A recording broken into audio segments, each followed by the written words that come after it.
कसं असणार आहे हे आपल्या हातात नाही, फ्युचर इज मिस्ट्री असं आपण म्हणतो. पण प्रेझेंट जो वर्तमान काळ आहे, प्राप्त काल हा विशाल भूदर सुंदर खोदा, याचा अर्थ असा की आता आपल्याला मिळालेला जो वेळ आहे, या वेळामध्ये आपण काय प्रयत्न केल्यानंतर आपल्याला आयुष्यामध्ये काहीतरी अचीव करता येईल, आणि यासाठी मार्गदर्शन आणि तुमचा हौसला बुलंद करण्यासाठीचा हा कार्यक्रम. मुलांनो, बैठे बैठे सावधान, ताट बसायचं. तर सगळ्यात महत्त्वाचं हे की आत्ता प्राप्त परिस्थिती अशी आहे की येणारी 10वीची जी परीक्षा 21 तारखेपासून आणि प्रॅक्टिकल परीक्षा तोंडी तुमची उद्यापासून जर सुरू असेल, तर एक लक्षात ठेवा की या परीक्षांना सामोरं जाताना किंवा 10वी परीक्षेला सामोरं जाताना आपण कोणतं प्रिपरेशन केलं पाहिजे, आपली कोणती तयारी पाहिजे, तर हे त्या डोक्यात शांतपणे घ्या. सगळ्यात महत्त्वाचं की प्रत्येक इंटरव्ह्यूला किंवा प्रत्येक मुलाखतीला पहिलंच जे सर्टिफिकेट बाळानं तुमचं बघितलं जातं ते असतं 10वीचं. आणि 10वीच्या सर्टिफिकेटमध्ये तुमचे जे मार्क्स आहेत किंवा टक्केवारी आहे त्याचं इम्प्रेशन पहिल्यांदा पडतं. तुमचे 70-80च्या टक्केच्या वरती ज्या वेळेला मार्क्स असतात तेव्हा कुठं पुढचं पान उलटलं जातं. 12वीचे मार्क्स, नंतर ग्रॅज्युएशनचे मार्क्स, त्याच्यानंतर तुम्ही पोस्ट ग्रॅज्युएशन काय केलंय का, आणि सर्वात महत्त्वाचं मुलांनो, तुम्ही ज्या क्षेत्रामध्ये जाणार आहात त्या क्षेत्रातील तुमचे मार्क्स किंवा तुमचं इव्हॅल्युएशन जे आहे ते परीक्षेवरती असतं आणि जे मार्क्स आहेत ते बोलत असतात. मग प्रत्यक्षामध्ये एखाद्याकडे चांगलं जर कौशल्य असेल तर कौशल्याकडे वळा. ते तुमच्या स्किल किंवा कौशल्य जे आहेत ती सगळ्यात महत्त्वाचे आहेत. स्किल्ड इंडिया असं म्हणतात. आता भारतामध्ये wake up India, stand up India, digital India, skilled India ही घोषवाक्य आहेत. ही कशासाठी आहेत?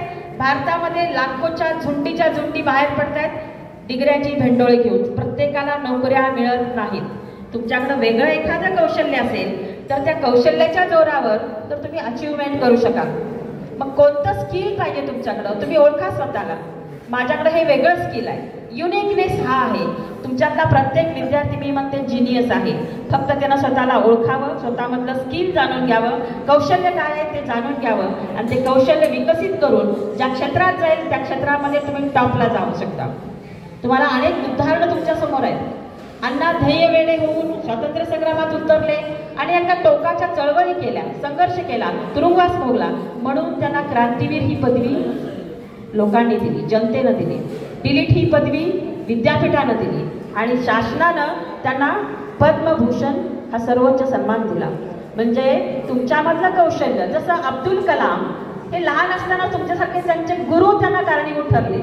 अय्यर सर समुद्र काठावरती ज्या वेळेला विद्यार्थी दशेमध्ये अब्दुल कलाम त्यांच्या वर्गाला घेऊन गेले, त्या ठिकाणी अग्निपंख नावाच्या पक्ष्यांचा थवा समुद्र काठाला उतरला होता आणि तो ज्या वेळेला हवेत उड्डाण करतो अग्निपंख पक्षी, तर त्या पक्षाच्या हवेत उड्डाणासाठीची ऊर्जा कशी निर्माण होते, त्याचे पंख कसे दुमडले जातात आणि एका झेपेमध्ये तो हजारो किलोमीटरचा अंतर कसा कापतो, हे ज्यावेळेला प्रत्यक्ष कृतीतून शिकवलं अय्यर सरांनी, त्याच वेळेला अब्दुल कलामांच्या डोक्यामध्ये ठिणगी पडली की मला सुद्धा असं एखादं यंत्र तयार करता येईल का की जे एका झेपेमध्ये हजारो किलोमीटरचं अंतर कापू शकेल. म्हणूनच त्याला नाव दिलेलं आहे विंग्स ऑफ द फायर, म्हणजे अग्नीचे पंख. आणि Agnipankh actually man of missile म्हणून आपण कुणाला संबोधित करतो?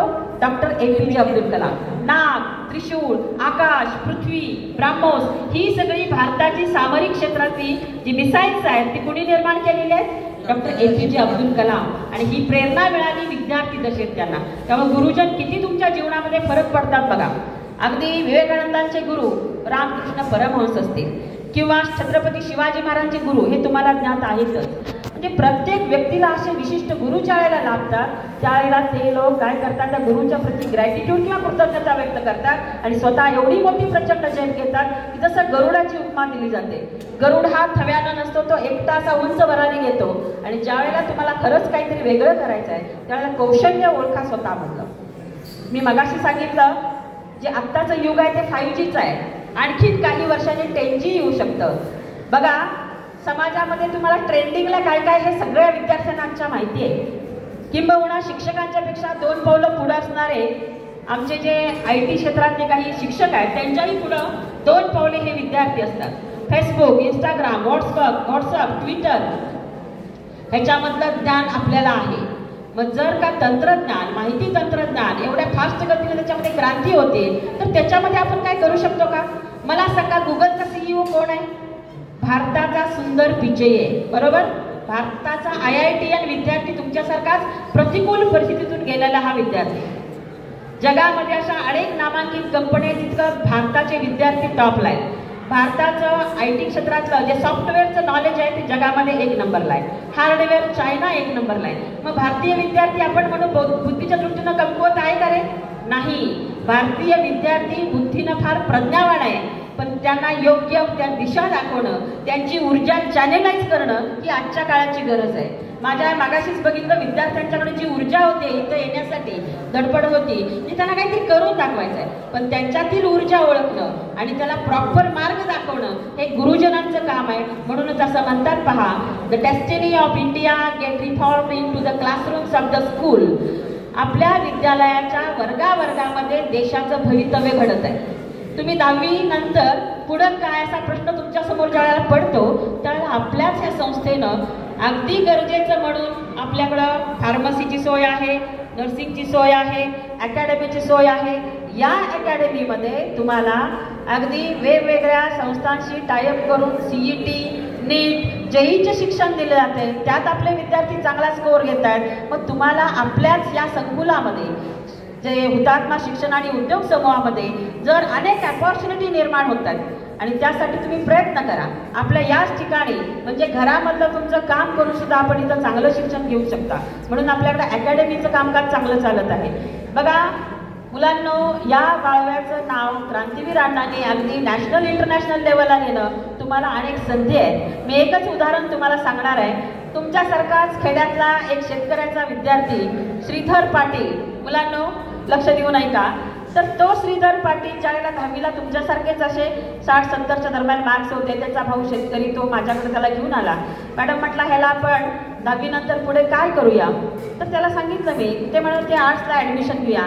तर चांगलं आर्ट्सची फॅकल्टी चांगलीच आहे. तर तरी त्याला म्हटलं की मी सोनवड्याला ज्युनियर कॉलेजला हुतात्मा नानकसिंग या विद्यालयामध्ये बायोलॉजी विषय शिकवते. तर श्रीधरला माझ्याबरोबर कोकरूडवरून सोनवड्याला येऊन जाऊन करू दे आणि तिथं त्याला चांगल्या पद्धतीचं आमच्याकडं सायन्स फॅकल्टीचं शिक्षण आहे, आर्ट्स आहे, त्याला कुठलीही शाखा घेऊ दे, पण तिथं येऊ दे.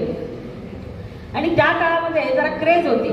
कोकरूडचे 2 राजहंस, आनंद पाटील आणि विश्वास पाटील, IAS आणि एक IPS, ज्यांचं नाव आता अगदी तुम्हाला जर नाव माहिती असेल आणि ते आपल्याशी रिलेटेड आहे. आनंद पाटील आता शिक्षण क्षेत्राचे महासंचालक, मुख्य सचिव म्हणून दिल्लीला PM म्हणजे पंतप्रधान मोदींच्या शाखेमध्ये काम करतायत. म्हणजे देशाचं शैक्षणिक धोरण ठरवण्याचं काम